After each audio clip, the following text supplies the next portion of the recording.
Carrie, beware what you wish for. Are you sure you want to do this highlight? I can jump in if you need me to. You know what, David? Do you take pleasure in what's happening? Just a little bit. Not really. Okay, so no. Here's my hot take. The team has some chemistry issues, David. You know that, and it's all because of the trade news. Everyone blaming LeBron. That is not fair, and it's playing out on the court. So to the highlight we go. Let's do this. Apparently, LeBron and the Lakers are taking on the Pacers, but you guys have to realize they have some things on their mind. Again, the trade rumors this week. It played out on the court. First quarter, Ingram goes to the basket, he gets fouled, and then apparently the fans in Indiana have something to say to him.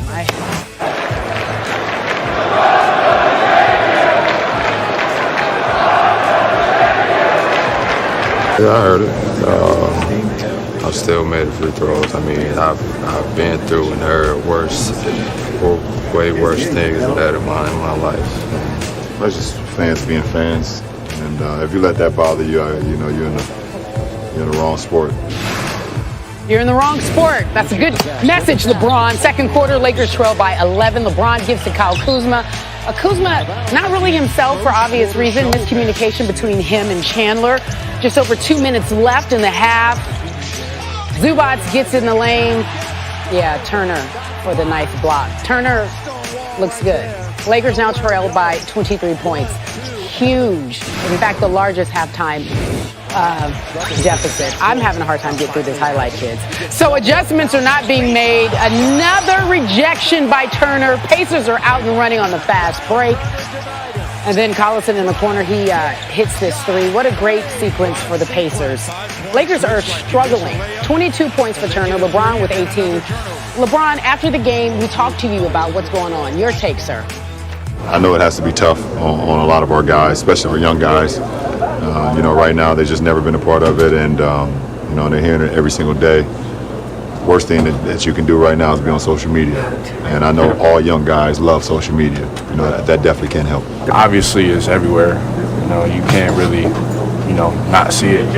Whether you're on your phone, whatever. But at the end of the day, we gotta, figure out a way to block it out and still perform and play. Maybe I should bird box. That might help. Just wear a heavy bandana somewhere. Just do that. I'm bird boxing through this whole segment. Meanwhile, the Lakers might want to bird box this graphic after suffering the worst defeat of his career. LeBron James and the Lakers are officially 500 through 2/3 of the season. That's the second worst win percentage through 54 games by a LeBron James team. He has missed some time, though. LeBron's only worst team was in his rookie season when the Cavs finished 35-47. Thanks for that note, Alex. I appreciate it. First take, Stephen A. Smith joining me now here on Coast to Coast.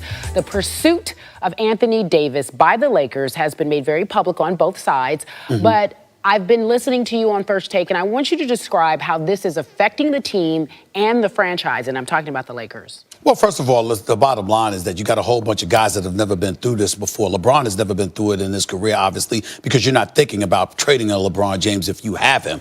But the Kuzmas of the world, the Ingrams of the world, the Lonzo Balls of the world, the Kentavious Caldwell-Popes of the world, and others, all of these guys were potential packages to acquire Anthony Davis. And so when you are talking about, and Kerry, you can speak to this because you are from Southern California, okay? The palm trees, the sunshine, the beautiful weather, a life devoid of blizzards and what have you. Once you're there, particularly representing the Lakers, yellow and purple, you don't want to leave. And so you're in a situation right now where you could potentially be going from there to New Orleans. You're a bit melancholy, if not downright sad. You're clearly distracted. You're not focused. And it showed in their play last night. So it's definitely been something that has been bothering a lot of guys because they know that what it's going to take to acquire Anthony Davis. But they should have listened to me because I've been on the record saying I don't think this is going to happen because I think there's a concerted effort league-wide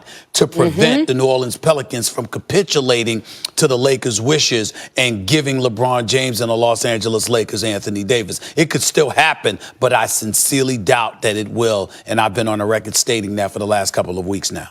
All right, so you're leading me to my next question. There's a concerted effort league-wide to make sure that Anthony Davis, especially this deal won't be done by trade deadline, but why is there a concerted effort within the league to make sure that AD doesn't end up on the Lakers? Because you have a bevy of owners from smaller market teams that don't like the idea of a star under contract forcing his way out of a situation. In 2011, you collectively bargained with a new deal. Before that, in 2005, you collectively bargained a deal. They have been talking about controlling player movement to some degree for many, many years. That's why you have a super max situation with the collective bargaining agreement. They want to incentivize you to stay in these markets. So if they can come up with the money, and obviously they all have it because there's a floor on the amount of money that you have to spend, the bottom line is that you shouldn't have these kind of problems with a player under contract. If a player approaches free agency like LeBron did, and you decide you want to move on, that's not a problem. But when you are under contract like you were if you are Carmelo Anthony years ago in Denver, if you are under contract like you are if you're an Anthony Davis, and you still have a year plus to go,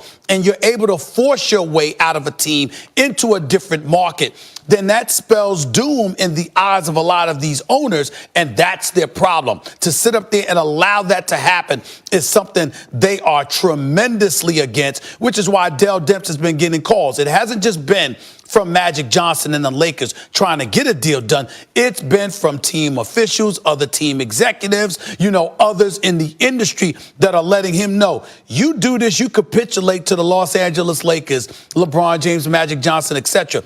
It puts the league in a very, very bad spot as far as they're concerned, and he has been strongly persuaded from doing such a thing, and I think ultimately that is what is going to have a profound impact to prevent him from making a deal with the Lakers before tomorrow's trading deadline.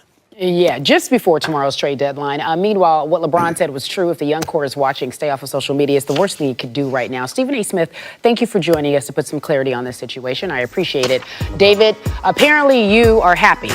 I'm just looking at the clock, and we're coming up against the deadline now. It's less than 27 hours away here, Carrie. We have seen already some deals, of course. Porzingis last week, Tobias Harris last night. But the big fish, the big Pelican, is still out there. Lakers kind of bidding against themselves. LA now insists it's not revising its deal without Pelicans GM Dell Demps giving some sort of counter offer. Notably absent from AD's list of preferred destinations were the Celtics, who, despite opposition from AD Sr., remain steadfast in their efforts to retain Kyrie and pursue Davis in July. If the Lakers do pull it off before tomorrow's deadline, how much brow time would they be getting? Davis has missed 13 games this season and has appeared on the injury report more than 40 times in his career, missing 18% of the Pelicans' games since he was drafted #1 overall in 2012. Our NBA insider Woj is here. The Lakers threatening to end trade talks with the Pelicans, which sounds like a little empty saber rattling, really. You tell us, what's the state of the negotiations right now? The Lakers are not threatening.